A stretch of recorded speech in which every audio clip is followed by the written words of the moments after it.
Hello, everybody. I'm Peter Travers. This is Popcorn, where we tell you what's happening in the movies and pop culture and everything. And our guest today, Kevin Pollak, is all of those things. In fact, I see him as pop culture.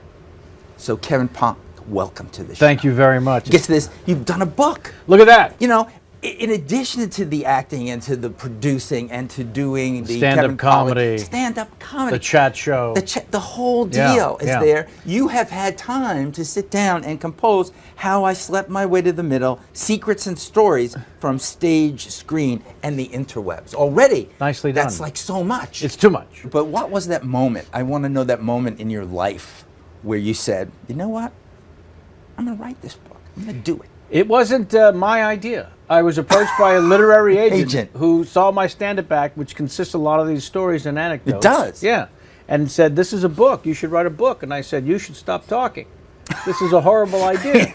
I don't have time to write a book. So he said, sure you do. And then there you go. It happened. It happened. Yeah. It just happened just like that. Well, actually, I said, I don't want to know do the pain, Kevin. You know what? There should be pain. I'll tell you the pain, if you'd like to know. A journalist, much like yourself, interviewed me on Skype. We did 15 two-hour Skype sessions where he grilled me and I told my stories. He recorded those sessions. Good Lord! Yes, and then sent them to me. I edited the transcripts of my own told stories, and that's the book. Did it shock you when you were looking at the transcript? It did. Did you say to yourself, it did. I never said that? Well, no, I said, that's too true. I should not share that necessarily.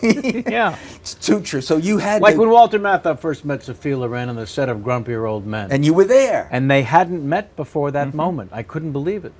And he said, great to meet you, love to eat you. Yeah. And every chin dropped. And she said, oh, Walter. And he said, I'm not kidding. Everybody else, clear out.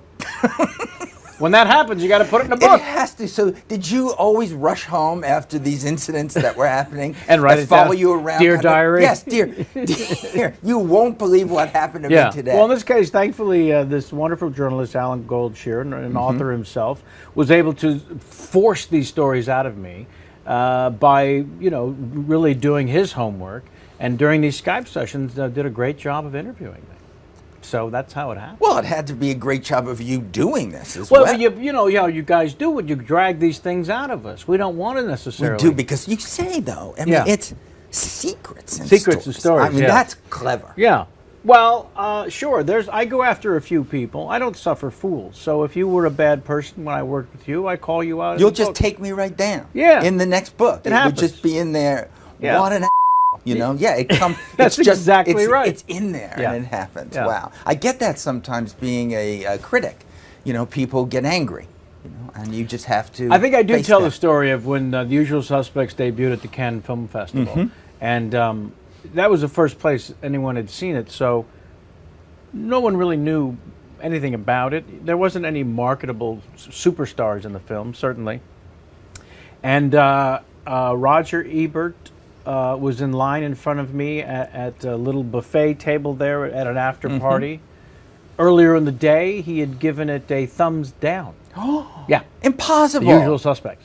And as he was reaching for yet another roll at the buffet table, I said, maybe less eating and more watching of the movie. Oh. Yeah. And was he just stricken? He said, well, I guess I was in a bad mood or something. I hear it's really good. You hear it's really good.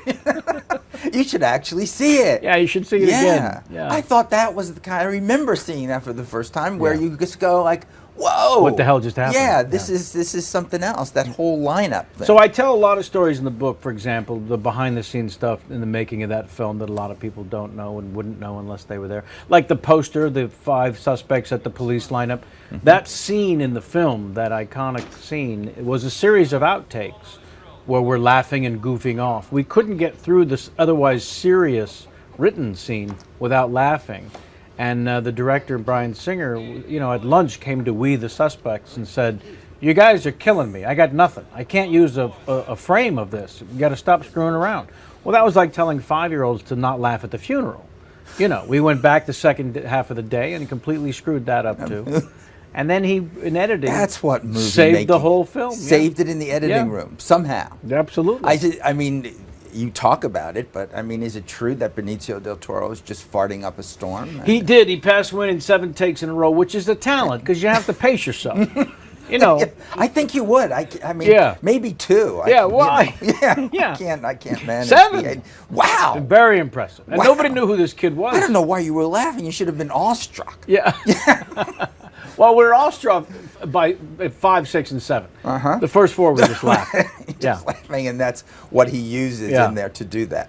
I remember years ago, you got to speak at an AFI tribute to Martin Scorsese. Yes. And De Niro was sitting there. Yes. Wildly confused. Yeah, he didn't care for it too much. I don't understand. Why is he talking like that? What did I do? It was very much like, did I really meet this guy? Yeah. But yeah, that's a great... Marty, was he in the film? I don't remember. Yeah. But could you tell a little bit of that story that's in the book? I want people to buy the book. See, this is it. Yeah. How I slept my way to the middle. You know, you need to get this now. You really do. It's available everywhere. But just a little I did the taste. audio book too, by the way. So Did you get do all that too? It's you all get all there the impressions with the impression. Yeah. The whole thing is Yeah. there. Yeah, you got to go to the Amazon. There is nothing that can stop you. No, there really No, isn't. there really Please don't isn't. try. I don't want to stop. I just Yeah. want to sit here and listen. I All right. don't need to do anything. Sure, I I'm just understand. here. But Yeah. that story of going to this To hotel, meet him at the to Bel meet Air him, Hotel, yes, yeah. just a little of For that. Casino. Well, I was shooting The Usual Suspects at the time, and I've got a 5 o'clock shot, a bit of a goatee, a lot of facial hair. So, and in the movie Casino, very clean-cut character, Mr. Integrity. So I brought an 8x10 of myself, what I normally look like, and I thought it'd be an icebreaker when he opened the door to hold up the photo and say, this is what I normally look like, and then drop it down, and I would have that look I had for The Usual Suspects. And so I knock on the door, and he opens it up, and he looks like Howard Hughes. And I don't mean the handsome Howard Hughes. I mean the last 6 weeks of Howard Hughes. With the beard and the hair and everything except for the fingernails and the shoes worn in Kleenex boxes. But, you know, I immediately had the photo behind my back and I threw it in the bushes because I'm not going to, the joke doesn't work anymore. I don't normally look like this. You, on the other hand, not for nothing. So he takes me in, we sit down, and it's dark except for a little shaft of light coming from one of the, drapes is not completely closed. So we sit in the dark, and he says, so how you doing? Nice to meet you. You need anything? No, I'm okay, sir. All right. So how you doing? Great, thank you. Okay. Can I get you anything? I'm all right, thanks. That went on for 10 minutes. Nothing else was said. When did you panic? When did you feel the sweat? About halfway through, I'm the- thinking, if I don't say something, because my whole objective was to not say the wrong thing. As my agent explained it, I had the job. It was an offer. But there's a ritual. You got to have a sit down with Bob and a sit down with Marty. Neither of which did I call Bob or Marty. Mr. De Niro, Mr. Scorsese. So the sit down with Bob was that. He didn't say anything. So I'm thinking, my objective is not to speak, to not blow this job. Yeah. I figured the only way I'm not going to get it is if I say the wrong thing. So I'm not going to say anything. Well, he's not saying anything. So that went back and forth of saying nothing for about 10 minutes. And finally he said, you sure I can't get you anything? I said, I should go.